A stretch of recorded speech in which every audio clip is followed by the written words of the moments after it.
Vous êtes-vous déjà demandé si les idoles dorées d'Hollywood sentaient aussi éblouissants qu'elles en avaient l'air? Alerte spoiler. Certains acteurs et actrices principaux pouvaient vider un plateau de tournage plus vite qu'un test d'écran raté. Restez avec nous, alors que nous révélons les secrets d'hygiène renversants des légendes les plus brillantes de Tinseltown.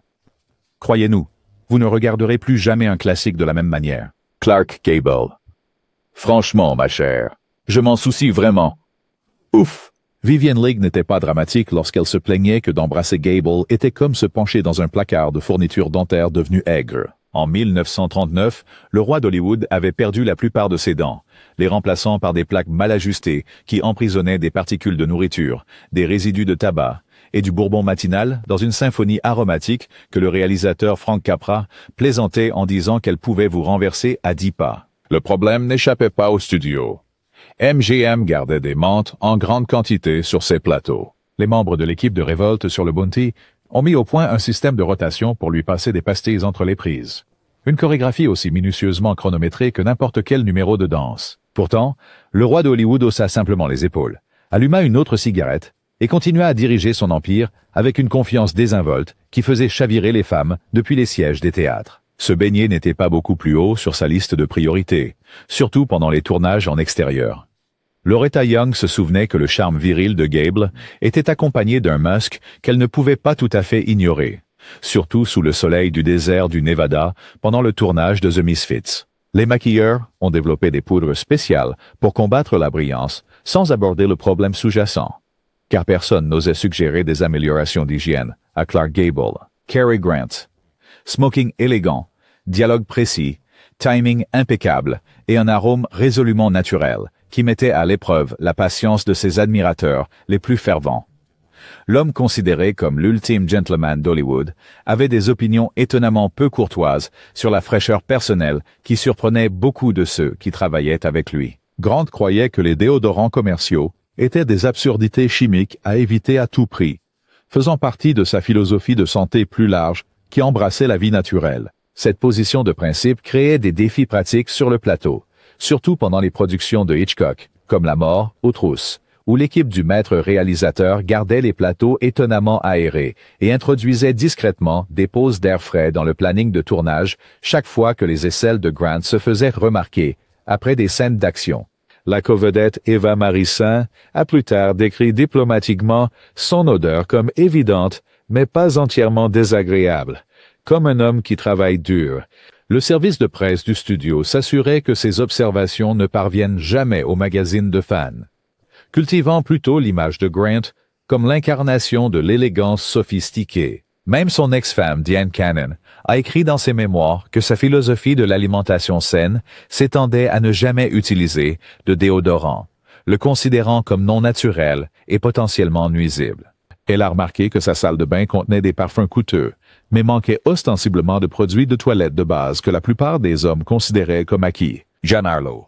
Commencer avec du peroxyde, ajouter de l'ammoniac, répéter chaque semaine. C'était la formule implacable derrière la première et la plus emblématique blonde platine du cinéma.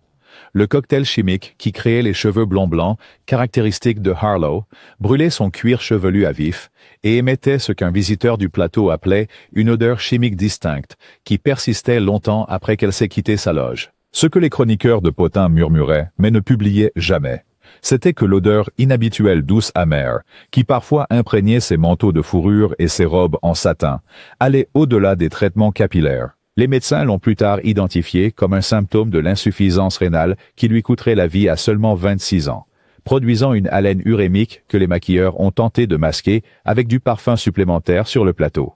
Les agents de studio travaillaient d'arrache-pied pour s'assurer que le public n'aperçoive jamais le coup physique derrière l'image platine. Le département de publicité de MGM inonda les magazines d'histoire sur le régime de beauté naturelle de Harlow, tout en employant en privé 2 coiffeurs à plein temps dont la seule responsabilité était de maintenir le calendrier de décoloration éprouvant qui laissait son cuir chevelu perpétuellement irrité et malodorant. Errol Flynn. Imaginez Robin des Bois, qui préfère les combats à l'épée au banc. Un aventurier séduisant, dont les habitudes hors écran feraient paraître les hors-la-loi de la forêt de Sherwood médiculeux, en comparaison. Errol Flynn abordait l'hygiène personnelle avec le même désintérêt désinvolte qu'il montrait pour les horaires de studio et la morale conventionnelle. Les départements de costumes à travers Hollywood partageaient des histoires d'horreur sur l'approche désinvolte de Flynn en matière de soins des costumes. Il portait parfois les mêmes collants pendant des semaines lors du tournage de films de cap et d'épée comme Les Aventures de Robin des Bois, imprégnant de sueur, de résidus de rhum et de cendres de cigarettes, jusqu'à ce que les responsables des costumes supplient littéralement pour avoir pitié. Un assistant de garde-robe aurait quitté Warner Bros. Après avoir été chargé de s'occuper du linge de Flynn pendant The Seahawk. Les co-stars n'osaient pas se plaindre. Le sourire du voyou était une assurance carrière, et les studios protégeaient leur investissement. Mais les maquilleurs se sont adaptés en gardant des bols de clous de girofle et d'autres herbes aromatiques sur le plateau pour les placer stratégiquement autour des équipements d'éclairage. La chaleur libérait leur parfum, créant une barrière naturelle entre les membres du casting et la présence de plus en plus marquée de Flynn, surtout lors de séquences d'action prolongées. Flynn lui-même riait de toute suggestion douce d'aller se rafraîchir, disant apparemment au réalisateur Michael Curtiz: « Mon cher ami, l'aventure d'abord, le bain plus tard, peut-être. » Cette attitude insouciante s'étendait à tous les aspects de sa vie tumultueuse, contribuant finalement à son déclin prématuré et à sa mort à seulement 50 ans, sa légende de rébellion flamboyante restant intacte, à l'écran comme en dehors. Elmo Lincoln, le premier Tarzan d'Hollywood, ne se contentait pas d'avoir l'apparence d'un habitant de la jungle. Selon de nombreux récits, il en avait aussi l'odeur. Elmo Lincoln, qui a été le pionnier du rôle dans le film muet Tarzan of the Apes de 1918, a amené le jeu de la méthode à de nouveaux sommets olfactifs des décennies, avant que Brando ne popularise les techniques immersives. Les membres de l'équipe de cette production pionnière ont rapporté que Lincoln sautait les lavages de base pendant des jours lors des tournages, laissant la saleté du pagne et la sueur des projecteurs se mélanger en une odeur de jungle âcre que l'un des assistants réalisateurs a décrite comme authentique pour le personnage, mais difficile pour le casting. Les conditions de tournage primitives du début d'Hollywood ont aggravé la situation. Les plateaux en plein air avec des installations minimales signifiaient que la fraîcheur personnelle était souvent sacrifiée pour l'efficacité. Sous les arcs lumineux des années 1920, sans ventilation moderne ni climatisation, l'arôme devenait si dense que les figurants sur le plateau l'appelaient apparemment « atmosphère de singe » et demandaient des positions face au vent chaque fois que possible. Les co-stars féminines développaient des évanouissements stratégiques, les obligeant à se déplacer vers un air plus frais entre les prises. Pourtant, les spectateurs, séparés de l'expérience sensorielle par le cinéma muet, applaudissaient la représentation authentique de Lincoln. Le succès du film a lancé à la fois la franchise Tarzan et la carrière de Lincoln, prouvant que dans le médium visuel des films muets, ce que le public ne pouvait pas sentir ne pouvait pas nuire aux recettes du box-office, ni à la naissance d'un personnage légendaire. Mabel Normand, pionnière de la comédie, Mabel Normand, mentor de Chaplin et partenaire fréquent de Fatty Arbuckle, apportait le chaos bohème partout où elle allait, à l'écran comme en dehors. Son génie créatif était accompagné de ce qu'un responsable de studio appelait une allergie à l'organisation personnelle, qui s'étendait à tous les aspects de son apparence et de son environnement. Ses loges sont devenues des zones de désastre légendaires, des cheveux non brossés, éparpillés sur les coiffeuses, des oreillers tachés de maquillage où elle faisait la sieste entre les scènes, et un sac à main que le critique de Photoplay James R. Quirk a un jour comparé diplomatiquement à une poubelle mobile. Des collègues actrices ont rapporté que Normand portait souvent le même costume pendant plusieurs jours, considérant les changements de garde-robe comme une interruption inutile de son processus créatif. Son bungalow à Hollywood débordait d'une demi-douzaine de chiens, principalement des errants qu'elle avait sauvés sur un coup de tête, et de collations à moitié mangées abandonnées lorsque de nouvelles idées lui venaient. La combinaison créait ce que le réalisateur Max Sennett appelait « eau de Mabel », un mélange distinctif de crème froide, de poudre pour le visage, de chiens mouillés et de la nourriture qu'elle avait récemment oubliée. Le rythme effréné et le style de vie chaotique ont finalement rattrapé Normand. La tuberculose, aggravée par des années de négligence personnelle, a mis fin à sa vie à seulement 37 ans, interrompant l'une des carrières les plus innovantes des débuts du cinéma. Pourtant, les initiés se souviennent encore avec affection du tourbillon créatif attachant et de l'odeur persistante de terrier mouillé et de maquillage gras qui annonçait son arrivée sur n'importe quel plateau. Humphrey Bogart. Voici mon regard sur toi, mon petit. Mais peut-être pas sous le vent. L'homme qui incarnait le cool blasé à l'écran abordait l'hygiène personnelle avec un minimalisme qui correspondait à son style de jeu, réduit à l'essentiel, avec de nombreux éléments simplement laissés de côté. Des chaussettes? Boji ne s'est pas embêté à les changer pendant toute la production, a déclaré un machiniste qui a travaillé sur Casablanca. Les effets pratiques étaient prévisibles. Des chaussures trempées de sueur perpétuelle, fermentées jusqu'à ce que l'odeur le précède sur le plateau, créant ce que le réalisateur John Huston appelait affectueusement le baromètre Bogart. Les membres de l'équipe affirmaient qu'ils pouvaient mesurer sa proximité par l'augmentation de l'odeur de ses pieds sans jamais se retourner. Les techniciens du studio ont développé des solutions. Des ventilateurs stratégiquement placés près de son emplacement, une ventilation supplémentaire entre les prises et, dans les cas extrêmes, des assistants de garde-robe qui glissaient discrètement des chaussettes fraîches dans sa loge, avec des notes prétendant qu'elles faisaient partie du développement du personnage. Bogart, toujours professionnel, acceptait parfois ces améliorations de costume sans commentaire. Pourtant, la silhouette du trenchcoat, cette voix rocailleuse et les yeux fatigués du monde faisaient que le public pardonnait la mauvaise odeur de pied qu'il ne connaîtrait jamais en smell-o-vision. À l'écran, Bogart se traduisait par une pure essence de masculinité, preuve que la magie bidimensionnelle du cinéma pouvait transformer même les négligences d'hygiène les plus basiques en éléments d'une légende durable. Marlène Dietrich, vraie couture, fausse fraîcheur. La déesse allemande qui a révolutionné le glamour androgyne a abordé sa garde-robe légendaire avec une révérence de conservatrice de musée, qui croisait parfois la négligence olfactive. Le perfectionnisme de Dietrich avait un inconvénient aromatique qui mettait à l'épreuve la dévotion de ses admirateurs les plus ardents. Dietrich refusait catégoriquement de laisser les nettoyeurs s'approcher de ses costumes les plus élaborés, craignant qu'un nettoyage professionnel n'émousse les paillettes, n'aplatisse les plumes ou ne diminue le drapé précis qu'elle exigeait de chaque vêtement. Après des jours sous les projecteurs collants, à tourner des numéros musicaux pour des films comme L'Ange bleu et Cœur brûlé, les robes acquéraient ce qu'un technicien du son appelait un bouquet enivrant de parfums, de poudre de visage et de pure transpiration de Dietrich. Entre les spectacles, les robes irremplaçables étaient suspendues dans des penderies spéciales, parfumées à la lavande et au cèdre, des parfums agréables qui se mêlaient plutôt qu'ils n'éliminaient l'arôme sous-jacent. Pendant la dernière partie de sa carrière sur scène, les artistes de cabaret qui partageaient l'affiche avec Dietrich parlaient d'être piégés dans un brouillard invisible de Chanel numéro 5, de fumée de cigarettes et du musc distinctif de vêtements trop précieux pour être nettoyés. Personne n'osait faire la leçon à l'impératrice du chic androgyne sur les plannings de lessive. Ni les réalisateurs, ni les producteurs, et certainement pas les créateurs de costumes qui comprenaient l'irremplaçable qualité de sa garde-robe. La légende a transcendé le panier à linge, prouvant une fois de plus que le pouvoir des stars avait son propre parfum enivrant que les spectateurs trouvaient irrésistible, peu importe les notes invisibles qu'il contenait. Ava Gardner, élevée en Caroline du Nord et fièrement au naturel. Ava Gardner a abordé Hollywood avec une franchise campagnarde concernant les fonctions corporelles qui a choqué les habitants plus raffinés de l'usine à stars de MGM. Le studio essayait désespérément de raffiner son image, tout en préservant la sensualité terrestre qui faisait d'elle une sensation. Gardner évitait complètement le déodorant commercial, préférant plutôt une touche de cologne. Ou parfois, selon sa femme de chambre, empruntant la brosse à dents de son chien pour un rapide rafraîchissement avant des réunions importantes. Cette approche improvisée des soins personnels reflétait son rejet plus large des prétentions d'Hollywood, une attitude qui la rendait attachante aux yeux des membres de l'équipe, tout en horrifiant les départements de publicité. Le directeur de la photographie Jack Cardiff, qui a filmé Gardner dans plusieurs productions, a écrit plus tard que les gros plans venaient avec une brise de Caroline, naturelle, authentique et typiquement Ava.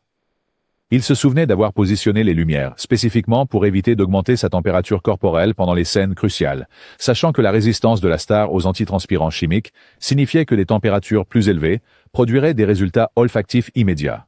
Pourtant, son magnétisme aux yeux verts et son charisme sexuel brut annulaient toute plainte avant qu'elle n'atteigne les dirigeants du studio. Les réalisateurs, qui auraient pu insister sur des améliorations d'hygiène avec des stars de moindre renom, se retrouvaient irrésistiblement captivés par la même qualité indomptée qui attirait le public mondial.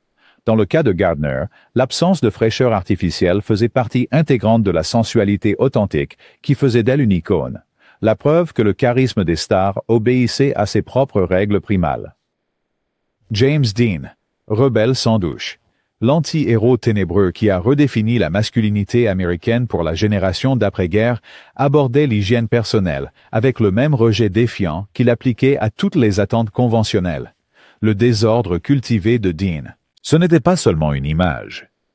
C'était un choix de vie qui défiait le glamour de Hollywood. Dean portait notoirement les mêmes jeans jusqu'à ce qu'il tienne presque debout tout seul, maintenu par des épingles à nourrice et de l'entêtement. Il arrivait aux répétitions pieds nus, quel que soit le temps ou les règles du studio, et ne changeait de vêtements que lorsqu'un producteur le soudoyait avec des nouveaux. Une tactique que Warner Brothers utilisait à plusieurs reprises pendant le tournage de À l'Est d'Éden. Le réalisateur Nicholas Ray se souvenait d'avoir dû physiquement empêcher Dean d'accéder au plateau de La Fureur de vivre, jusqu'à ce que l'acteur accepte au moins de se rincer les cheveux, qui avaient accumulé des semaines de produits coiffants, de fumée de cigarettes et de gaz d'échappement de moto. Le compromis. Dean se rinçait brièvement sous un tuyau, mais refusait les shampoings chimiques qui pourraient diminuer sa présentation authentique. Cette authenticité non lavée apparaissait comme une révolution cool à l'écran, l'incarnation parfaite de la rébellion des jeunes de l'après-guerre, même si cela sentait autrement sur le plateau. En quelques mois après la sortie de ces films, les adolescents à travers l'Amérique délibérément désordonnaient leur apparence pour capturer la mystique de Dean, bien que la plupart s'abstenaient d'adopter ces méthodes plus âcres pour obtenir ce look. Le style a survécu. Heureusement, l'odeur est restée scellée dans la mémoire des plateaux de tournage. Robert Mitchum. Pommade graisseuse, cendre de cigarette, barbe de 2 jours et une attitude défiant quiconque d'en parler. C'était le cocktail signature de Robert Mitchum. À l'écran, comme à Laval, l'incarnation vivante du film noir apportait un réalisme authentique à ses rôles, ainsi qu'une approche de l'entretien personnel, que les assistants de production décrivaient comme stratégiquement minimaliste. Les co-stars de western plaisantaient en disant que le bandeau de son chapeau était moitié Will, moitié acteur, après des semaines de tournage en extérieur, où l'approche de Mitchum en matière de bain pouvait être généreusement qualifiée d'occasionnelle. Pendant le tournage de The Lusty Men, le réalisateur Nicholas Ray aurait désigné un membre précis de l'équipe pour suggérer à Mitchum de prendre des douches quotidiennes, une tâche qui tournait car personne ne voulait être responsable en permanence d'aborder le sujet avec la star notoirement intimidante. Sa journée typique consistait à fumer cigarette sur cigarette sans filtre, appliquer généreusement de la pommade capillaire sans enlever la couche de la veille et s'offrir une gorgée de bourbon, parfois utilisée en guise de parfum improvisé. L'arôme résultant devint si distinctif que les départements des costumes pouvaient identifier ses vêtements les yeux bandés, selon un superviseur de la garde-robe de RKO. Il se moquait du raffinement hollywoodien et continua à jouer dans des classiques comme Pendez-moi haut et court et La nuit du chasseur, créant un archétype d'indifférence masculine qui influença des générations d'acteurs. Le mystère Mitchum a prouvé que le vrai courage pouvait triompher de la fraîcheur artificielle, surtout lorsqu'il était associé à sa marque unique de charisme dangereux qui attirait les spectateurs et les réalisateurs réticents à revenir pour plus. Joan Fontaine. Élégance à l'écran, de savon en dehors. L'actrice primée aux Oscars, qui incarnait une vulnérabilité raffinée dans les classiques de Hitchcock, avait des opinions étonnamment rustiques sur la propreté personnelle, qui contrastait fortement avec son image sophistiquée et impeccable à l'écran. Fontaine croyait que les bains fréquents éliminaient les huiles naturelles et étaient fondamentalement malsains, une philosophie qu'elle expliquait longuement à des intervieweurs de plus en plus mal à l'aise. Cette conviction a conduit Hitchcock à mettre en place discrètement des aménagements spéciaux pendant le tournage de Soupçon et Rebecca, de l'air frais soufflé sur les plateaux fermés, des sachets parfumés placés stratégiquement près des caméras, et un emploi du temps soigneusement élaboré pour tourner ces scènes tôt dans la journée. Le covedette Laurence Olivier aurait répété les scènes d'amour à distance, développant une mise en scène qui minimisait le contact rapproché, tout en maintenant la tension romantique à l'écran. Ses collègues acteurs admirèrent sa précision technique, sans se rendre compte que cela était en partie motivé par une préservation olfactive, plutôt que par un pur choix artistique. L'ironie n'échappait pas aux maquilleurs. Fontaine pouvait se passer de bain, mais passait des heures sur des coiffures élaborées et des préparations faciales. Sa loge contenait des dizaines de crèmes et poudres de luxe, ainsi que des remèdes naturels comme des rinçages au vinaigre et des compresses de jus de citron, créant ce qu'un coiffeur de studio a appelé un champ de bataille entre la science et la superstition, avec sa peau et ses cheveux pris dans le feu croisé.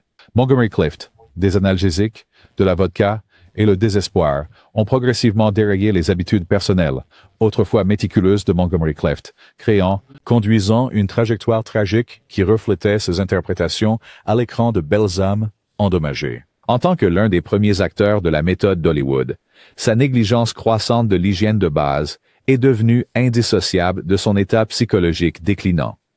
Après l'accident de voiture de 1956 qui a détruit son visage d'idole de cinéma, la dépendance de Clift à l'alcool et aux analgésiques a fortement accéléré. Amis et collègues ont commencé à laisser du déodorant et des chemises propres dans sa caravane, comme des offrandes dans un sanctuaire, espérant qu'il les utiliserait sans l'humiliation d'une confrontation directe concernant son odeur corporelle de plus en plus perceptible. Le réalisateur Joseph Mankiewicz a une fois interrompu le tournage de Soudain l'été dernier, après que les plaintes de l'équipe ont atteint un point de rupture lors d'une journée particulièrement humide sur le plateau. Plutôt que d'embarrasser sa fragile star publiquement, Mankiewicz a inventé une urgence d'éclairage, nécessitant une pause d'1 heure, pendant lequel il a suggéré en privé que Clift pourrait être plus à l'aise après une douche rapide et un changement de vêtements. Elizabeth Taylor, son amie loyale et co-vedette fréquente, s'est nommée gardienne officieuse de sa dignité, créant souvent des diversions qui lui permettaient de se rafraîchir en privé lorsque son état devenait évident pour les autres. À l'écran cependant, sa grâce torturée restait intacte, la caméra capturant la beauté vulnérable qui rendait son lent déclin public d'autant plus déchirant à observer. Joan Crawford, paradoxe personnifié, elle récurait son manoir avec de l'eau de Javel, jusqu'à ce que les poignées de porte brillent, terrorisait le personnel domestique à cause de poussière invisible. Pourtant, ses collègues juraient que le coûteux Chanel numéro 5 se mêlait à la sueur durement gagnée lors de ses tournages marathon légendaires à la Metro-Goldwyn-Mayer. Et plus tard, Warner Brothers. Les contradictions de Crawford s'étendaient à chaque aspect de son personnage soigneusement construit. Son approche obsessionnelle compulsive de la propreté domestique est devenue légendaire à Hollywood. Les sols récurés chaque nuit, housses en plastique sur les meubles, invités réprimandés pour des taches d'eau sur les accessoires de salle de bain.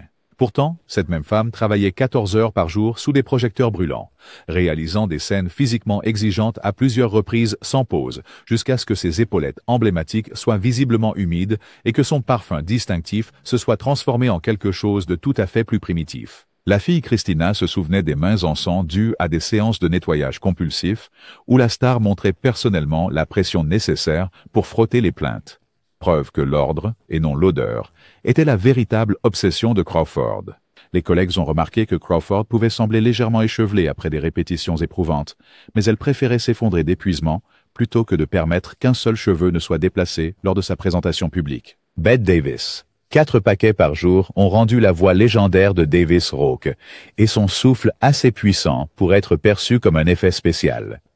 L'actrice qui a déclaré célèbrement « Attachez vos ceintures, ça va être une nuit mouvementée », pourrait bien avoir averti ses collègues de ne pas partager son espace aérien autant que de ses talents dramatiques. Georgia Brent, qui a joué aux côtés de Davis dans de nombreux films, a qualifié son haleine de tabac de « intense », comme embrasser un cendrier laissé sous la pluie. Pourtant, il demandait à plusieurs reprises de l'avoir comme co-star, parce que son intensité inégalée rendait l'inconfort temporaire acceptable. Pendant la production de Dark Victory, le réalisateur Edmund Goulding a installé un équipement de ventilation spécial autour des marques de Davis, les dissimulant comme des grilles de chauffage appropriées à l'époque. Anne Baxter maîtrisait les techniques subtiles de passage de menthe pendant le tournage de All About Eve, développant une dextérité digne d'un magicien pour glisser des rafraîchisseurs d'haleine à Davis entre les prises sans offenser la star notoirement irritable. L'équipe a surnommé cela l'opération Air Frais et a décerné à Baxter une médaille improvisée en papier d'aluminium lors de la fête de fin de tournage. Davis elle-même est restée sans remords quant à son habitude de fumer chêne, disant une fois à un cadre du studio qui évoquait le problème « Je ne suis pas payée pour sentir bon, je suis payée pour être brillante ». Elle haussa les épaules, alluma une autre cigarette avec sa flamboyance caractéristique et réussit de toute façon à voler chaque scène, prouvant que le talent brut pouvait surmonter même les nuages de fumée les plus persistants et leur sillage aromatique. Marilyn Monroe. Derrière cet éclat incandescent qui définissait la sexualité des années 1950 se trouvaient des couches, littéralement, de maquillage scellé chaque nuit avec de la gelée de pétrole et rarement complètement enlevé. Les dermatologues modernes considèrent sa routine de soins de la peau avec horreur, mais Monroe jurait qu'elle tenait les rides à distance et maintenait l'aspect lumineux qui est devenu sa marque de fabrique. Selon son maquilleur personnel, Whitey Snyder, Monroe dormait parfois avec tout l'attirail facial, une épaisse couche de vaseline sur le fond de teint crème, de la poudre et divers mélanges de mise en valeur.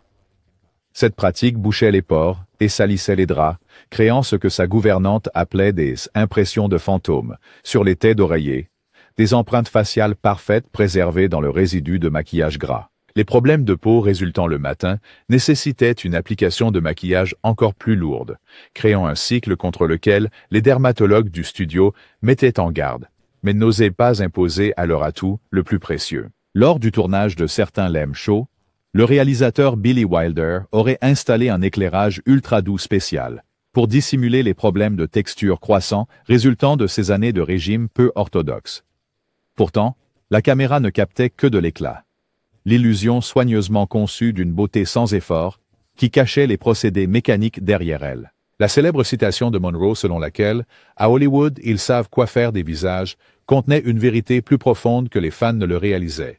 Le système des stars excellait à présenter une fantaisie parfaite tout en dissimulant les entretiens, parfois compliqués, nécessaires à son maintien, surtout lorsque cet entretien violait les principes de base des soins de la peau.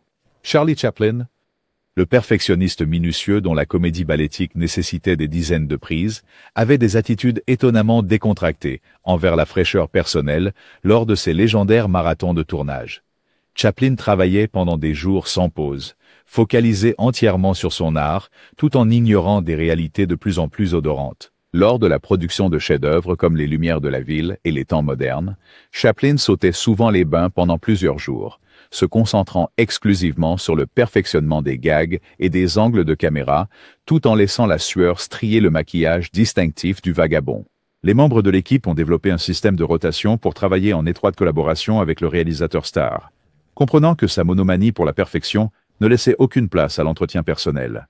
Le costume du vagabond, des chaussures surdimensionnées, une veste serrée, un pantalon ample, devenaient particulièrement problématiques lors de tournages prolongés. Selon le réalisateur adjoint Robert Florey, ces chaussures emblématiques n'avaient pas correctement séché depuis la séquence sous la pluie d'hier, tandis que le costume froissé portait des traces de toutes les chutes et blagues alimentaires du tournage de la semaine précédente.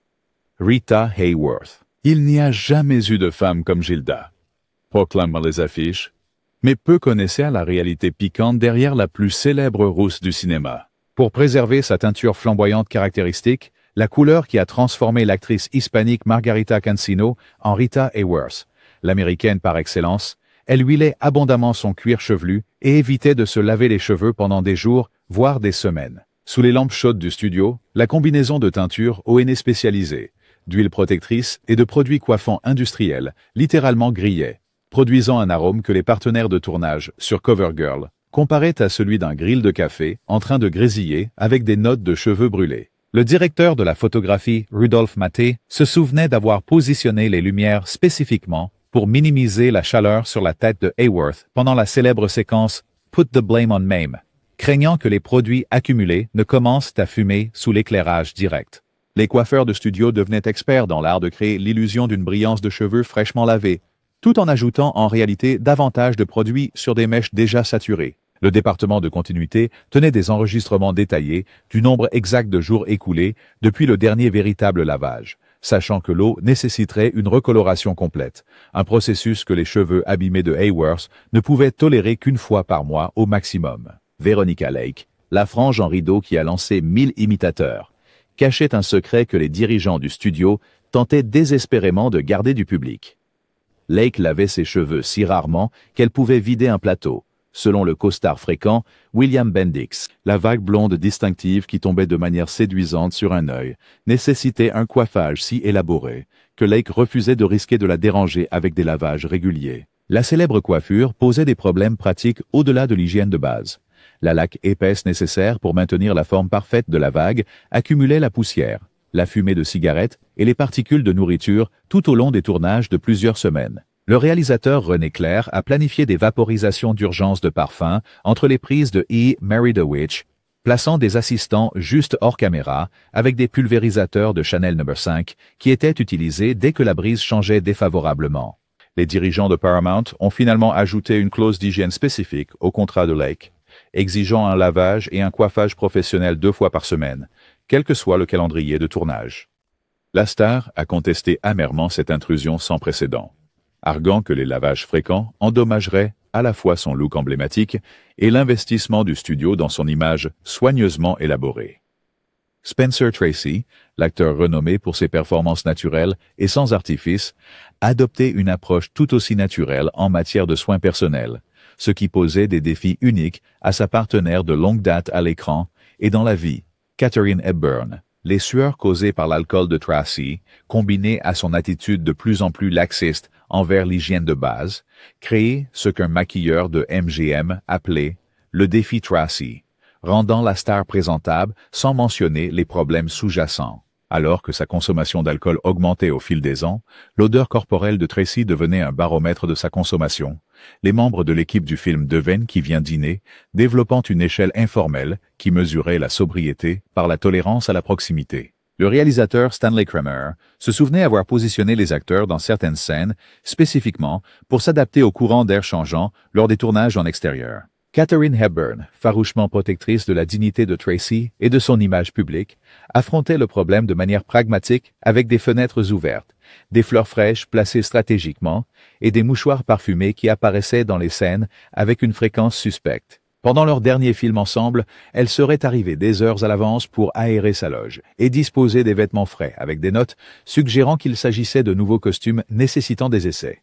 Greta Garbo. Je veux être seule. Peut-être que la ligne la plus célèbre associée à la star la plus énigmatique du cinéma contenait des couches de signification au-delà de la compréhension du public. Le légendaire caractère reclus de Garbo servait à des fins pratiques au-delà de la construction de mystère.